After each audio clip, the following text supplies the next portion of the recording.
నమస్కారము. 4 రోజుల నుంచి జ్వరానికి మిరపకాయ కూర వండుతాను. దాంట్లోకి చింతపండు, జీలకర్ర, ధనియాలు, మెంతులు, ఒక సగం టమాటా, ఒక 6 మిరపకాయలు, కొంచెం తెల్లబాయలు వేసుకొని ఇవన్నీ నూనెలో వేయించి పల్సగా ఎరుపుకొని ఇప్పుడు బియ్యం అన్నం చేసుకున్నామంటే చాలా బాగుంటుంది. మీరు ఎవరైనా ఇట్లా చేసుకోండి, చాలా బాగుంటుంది. ఎందుకంటే ఇప్పుడు ఎక్కడ చూసినా జ్వరాలుగా ఉన్నాయి కాబట్టి మనం ఈ మిరపకాయ కూర పలుచగా వేసుకోవాలి, వేడిగా అన్నం చేసుకోవాలి. చాలా బాగుంటుంది. మీరు కూడా ఇట్లే చేసుకోండి,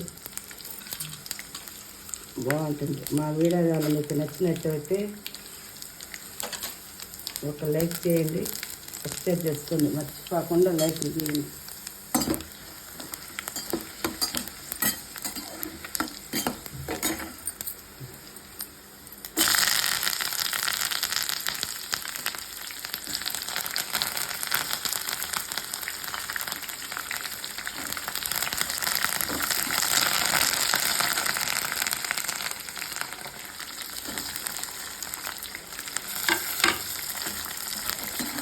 ఇంకా చింతపండు అన్నీ వేసి దీనికి పొడి ఉప్పు, చింతపండు కూడా వేసేసి అన్నీ నీళ్ళు పోసుకొని ఎక్కువ 2 గ్లాసులు నీళ్ళు 3 గ్లాసులు నీళ్ళు పోసుకొని పలుచగా వెనుక్కొని వేడిగా అన్నం చేసుకుంటే జ్వరానికి బాగుంటుంది.